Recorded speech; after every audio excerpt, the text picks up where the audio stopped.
Life wasn't always simple. My home overflowed with things: clothes I never wore, gadgets I never used, books I never read. Each item represented a choice, a hope, a dream. But over time, they became burdens. My possessions owned me.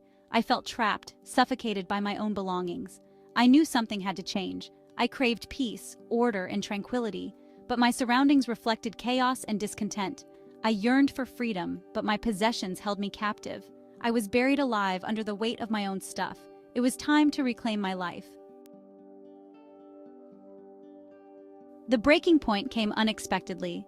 It was a regular morning, just like any other, but something felt different. I stood before my overflowing closet, a wave of frustration washing over me. The sheer volume of clothes, shoes, and accessories was overwhelming.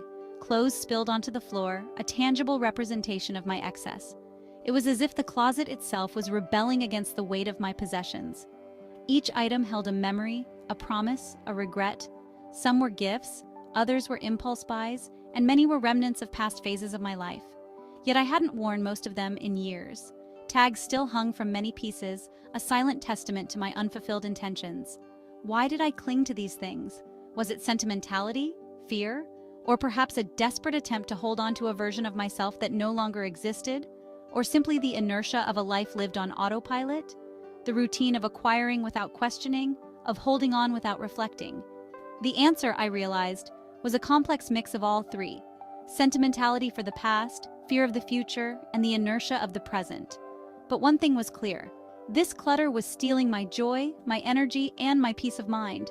The physical mess mirrored the chaos within me. It was time to let go, to reclaim my space, and in doing so, reclaim a part of myself. The act of decluttering became a journey of self-discovery, a path to finding clarity and peace. Letting go is never easy. It's a process that often brings up a whirlwind of emotions, from sadness to nostalgia and even fear. We form attachments to objects, imbuing them with meaning and memories. These items become symbols of significant moments in our lives, reminders of people we love, and milestones we've achieved. We fear that by discarding them, we'll lose a part of ourselves, a piece of our past. It's as if letting go of these objects means letting go of the memories they represent. But the truth is, our memories reside within us, not within our possessions.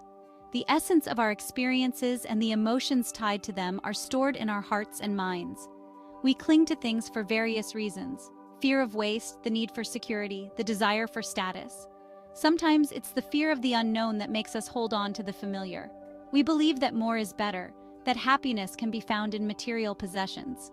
The culture of consumerism reinforces this belief, making us think that acquiring more will fill the voids in our lives. But true happiness comes from within, from a life lived with intention and purpose. It's about finding joy in the simple things, in meaningful relationships, and in personal growth, a life unburdened by excess. When we let go of the unnecessary, we make room for what truly matters. We create space for new experiences, for growth, and for a deeper connection with ourselves and others. The act of decluttering can be transformative. As you sift through your belongings, you confront your past, your habits, and your values. You begin to differentiate between what truly sparks joy and what merely takes up space. And as you let go of the unnecessary, you create space for something new. This emptiness is not a void, it's an invitation, an opportunity to fill your life with experiences, relationships, and passions that truly matter. It's a chance to breathe deeply and rediscover the simple joys of living with less. Section 5. Time, the ultimate gift. Decluttering my schedule. Minimalism transcends physical possessions. It extends to our time, our energy, and our commitments. Just as we declutter our homes, we can declutter our schedules, eliminating unnecessary obligations and commitments that drain our energy and steal our time. Imagine a life where you have time for what truly matters: time with loved ones, time for creative pursuits, time for self-care. This is not a luxury, it's a choice. By simplifying our schedules, we reclaim our most precious resource: time.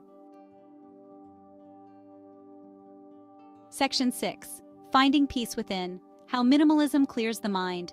The clutter in our homes often reflects the clutter in our minds. As we simplify our surroundings, we create space for mental clarity, focus, and peace. We free ourselves from the constant bombardment of visual noise and mental clutter. Imagine waking up in a calm, organized space, your mind unburdened by the weight of countless possessions and unfinished tasks. This is the power of minimalism. It's not about deprivation, it's about intentionality. It's about choosing what matters most and letting go of the rest. Section 7. A ripple effect, minimalism beyond possessions. The beauty of minimalism is that its impact extends far beyond our homes and our minds. It's a philosophy that encourages us to strip away the excess and focus on what truly matters. By embracing minimalism, we not only create a serene and clutter-free living space, but also cultivate a peaceful and focused mind. As we consume less, we reduce our environmental footprint. Minimalism teaches us to be mindful of our consumption habits, leading to more sustainable living. By choosing quality over quantity, we make decisions that benefit not only ourselves, but also the planet. This conscious consumption helps in reducing waste and conserving resources. As we free ourselves from the pursuit of material possessions, we create space for generosity and giving back. Minimalism encourages us to share our abundance with those in need, fostering a sense of community and compassion. By donating items we no longer need and volunteering our time, we contribute to the well-being of others and build stronger, more connected communities. Minimalism is not just a lifestyle, it's a movement. It's a collective shift towards intentional living, where we prioritize what truly adds value to our lives. Through workshops and community gatherings, people come together to learn and share their minimalist journeys, inspiring one another to live more meaningfully. It's a conscious choice to live with intention, to prioritize experiences over possessions, and to find joy in simplicity. By focusing on experiences, we create lasting memories and deepen our connections with loved ones. Whether it's a family picnic in the park or a hike with friends, these moments of shared joy and connection are what truly enrich our lives. It's about recognizing that true wealth lies not in what we own, but in the quality of our relationships, the richness of our experiences, and the depth of our connection to ourselves, to others, and to the world around us. Minimalism teaches us to appreciate the simple pleasures in life and to find contentment in the present moment. By focusing on what truly matters, we discover a deeper sense of fulfillment and happiness. Section 8. Taking the first step. Simple strategies for starting. Embarking on a minimalist journey can feel daunting, but it doesn't have to be. Start small. Choose one area of your home to declutter: a drawer, a shelf, a corner. As you begin to let go of things that no longer serve you, you'll feel a sense of liberation. Ask yourself, does this spark joy? If the answer is no, thank the item for its service and let it go. Remember, minimalism is not about deprivation. It's about making conscious choices about what you allow into your life. Section 9. You are worthy of this. Embracing a life of intention. You deserve to live in a space that brings you joy. You deserve to have time for the things that matter most. You deserve to feel peace, clarity, and contentment. Minimalism is not a punishment. It's a gift. It's a way to reclaim your life and design it in alignment with your values. It's about choosing quality over quantity, experiences over possessions, and connection over accumulation. It's about saying yes to what truly matters and no to everything else.